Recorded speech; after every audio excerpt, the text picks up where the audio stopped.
Olá, nós temos tido muita procura e muitas perguntas, né, sobre algumas pessoas adultos que suspeitam aí que eles mesmos ou que algum conhecido possa ter um transtorno do espectro autista e perguntam onde buscar atendimento, né. O nosso serviço, por ser um serviço que faz parte da residência de psiquiatria da infância e adolescência da Unifesp, ele só recebe crianças e adolescentes, tá? Nós decidimos gravar um vídeo para poder ajudar um pouquinho, né, essas pessoas a identificarem alguns aspectos, mas isso de forma alguma substitui a necessidade aí de uma busca por um profissional adequado para poder fazer essa avaliação. Tá? Então a primeira coisa que eu quero lembrar aí para vocês é que cada pessoa tem suas particularidades, então todo mundo é diferente, a gente pode ter características diferentes, alguns são mais extrovertidos, outros introvertidos, e mesmo pessoas dentro do espectro autista também vão ter características diferentes. Então eu vou levantar alguns aspectos que são comuns e que podem acontecer, mas não são todos necessários ou não são todos obrigatórios ali de estarem presentes, tá? O primeiro deles são algumas dificuldades na parte social, né? Por exemplo, achar difícil um pouco entender o que os outros estão pensando, o que os outros estão sentindo, né? A gente chama isso meio de teoria da mente, que é conseguir ter essa capacidade de identificar os estados mentais, as crenças, os pensamentos, os sentimentos de uma outra pessoa e fazer inferência sobre isso também, né? Assim, se planejar em relação a isso. Então, se eu penso que essa pessoa pode estar triste porque algo aconteceu, eu vou modular o meu comportamento, eu vou agir de uma forma diferente com essa pessoa porque eu tô achando que ela tá se sentindo mal, que ela tá se sentindo triste, eu posso tentar oferecer conforto. Então essas pessoas podem ter dificuldade em entender o que os outros estão pensando e sentindo e, consequentemente, em agir de acordo com isso, né? Também podem ter dificuldade com interpretar aí as expressões faciais, a linguagem corporal, dicas sociais, né? Por exemplo, a pessoa que revira os olhos porque não está interessada naquilo, está achando muito chato. Então, conseguir captar essa sutileza ali que a gente chama de comunicação não verbal, né? Muito uso de gestos, de expressão facial, de linguagem corporal, né? Que pode ter um pouco mais de dificuldade para compreender isso, tá? Mesmo na vida adulta, a gente pode encontrar pessoas que têm dificuldade com o contato visual também, tá? Assim, sustentar por muito tempo o contato visual, especialmente, né? Então, às vezes, conversa e tá olhando para um outro lado, né? Desvia o olhar com muita frequência e vai ter aí mais ansiedade em situações sociais também, tá? Dificuldade em fazer amigos.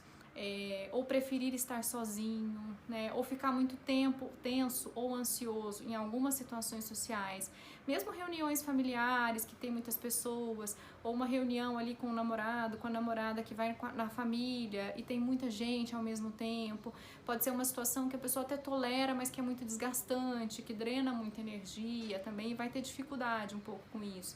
Então pode preferir por passar mais tempo sozinho, ou pelo menos estar com pessoas em que se sente mais confortável e evitar situações em que tem muita gente, né? Também podem ter dificuldades ali de comunicação, como capacidade de expressar de forma adequada o que está sentindo ou o que está pensando. Isso pode até gerar situações ali difíceis, né? Em que a pessoa tem que se fazer ser compreendida e não está conseguindo atingir essa meta, tá?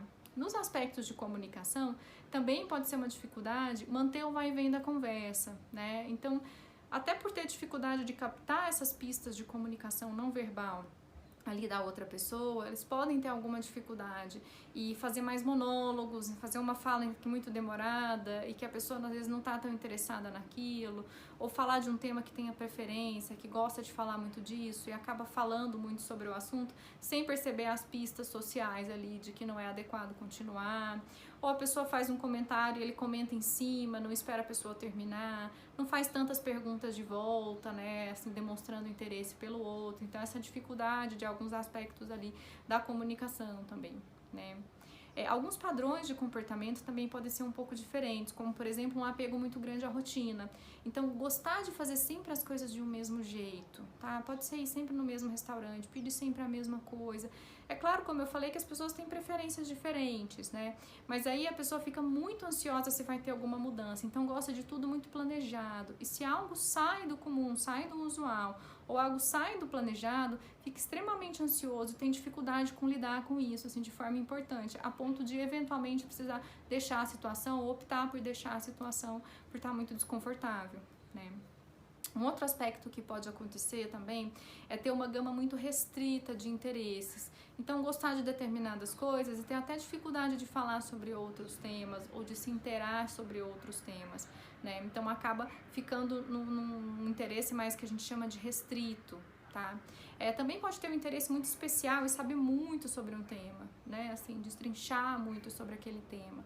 Né, e gostar de falar muito sobre isso, gostar de ler sobre isso, ou só gostar de ler sobre isso, só ter interesse sobre isso, por exemplo, né. Lembrando aí, como a gente está falando, né, assim, a principal dúvida das pessoas que têm surgido são referentes a casos mais leves, né. É claro que a gente também pode ter casos moderados e casos mais graves, que até são mais fáceis de ser diagnosticados. Então, a gente está falando aí de quadros em que os traços de comportamento, as alterações de comportamento, elas são um pouco mais sutis, né. Eventualmente, né, então as pessoas também podem ser percebidas como sendo honestas demais, tá? Falam a verdade, mas de uma forma exagerada, de fazer um comentário que às vezes socialmente não é o mais adequado para ser feito, né? E até em algumas situações serem percebidas por falta de conhecimento das pessoas, né? De não saberem como é, de não saberem do que se trata, de não conhecerem o transtorno do espectro autista. Essas pessoas podem ser percebidas às vezes como rude ou muito prepotente, né, em determinadas situações e passar uma impressão que não condiz com a realidade, tá? Porque as pessoas também não entendem muito bem, né? Um outro aspecto é uma atenção a detalhes, né? Então, numa situação, perceber muito um detalhe, às vezes um detalhe da roupa que a pessoa está usando, ou um detalhe do ambiente que mudou e de estar diferente. Então, pode estar muito mais atento a isso, tá? Um aspecto que é interessante a gente falar também é que em mulheres, né, tende a ser um pouco diferente do que em homens, especialmente nos quadros mais leves. E aí, especialmente nas mulheres, tem mais dificuldade ali de ser diagnosticado, por exemplo, tá? As mulheres tendem a conseguir esconder um pouquinho melhor, né, os sentimentos, e a conseguir imitar alguns comportamentos sociais. Então elas vão melhor numa situação social do que mulheres com transtorno do espectro autista se comparado a homens com transtorno do espectro autista. Isso pode mascarar até o diagnóstico e tornar mais difícil. Elas acabam buscando aí profissionais de saúde, recebendo outros tipos de diagnóstico, como ansiedade social. Não que não seja possível também ter as duas coisas, né? Mas muitas vezes passa batido por conseguir aí ter uns comportamentos pró-sociais, né, um pouco mais próximos do que a gente vê de forma típica, tá? E por último, lembrar, né, que várias dessas características também podem ser pontos fortes, né? Por exemplo, essa habilidade de prestar atenção em detalhes pode ser muito útil em determinadas profissões. Algumas habilidades específicas, um interesse muito grande numa área, pode levar a pessoa a ter uma carreira naquela área, tá? A honestidade, né, é uma característica que a gente até tem tido dificuldade de encontrar em algumas pessoas hoje em dia. Então, ela também é uma qualidade aí que pode ser muito útil em determinadas situações. A lealdade, né, a capacidade lógica, de serem pessoas mais lógicas, essa comunicação mais direta também, né, sem entrelinhas, também pode ser muito útil ali, né, uma habilidade ali considerada também. Então, lembrar que essas características aí, a gente pode encontrar alguns traços disso que eu falei na população, assim, e isso não ter um diagnóstico também. Então, para fazer o diagnóstico formalmente, precisa passar por um profissional de saúde, precisa ter um conjunto de características juntos, não são só essas características soltas, né?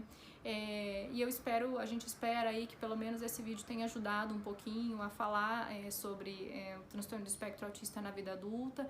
Vamos buscar aí tentar deixar para vocês alguns links de pessoas com transtorno do espectro autista que tem canais, né, que publicam textos e que podem falar um pouquinho disso. Então tentem buscar essa comunidade, ver se identificam com algumas coisas que também é algo que pode ser muito interessante. Né? Então, muito obrigado aí por estarem assistindo esse vídeo e um abraço a todos.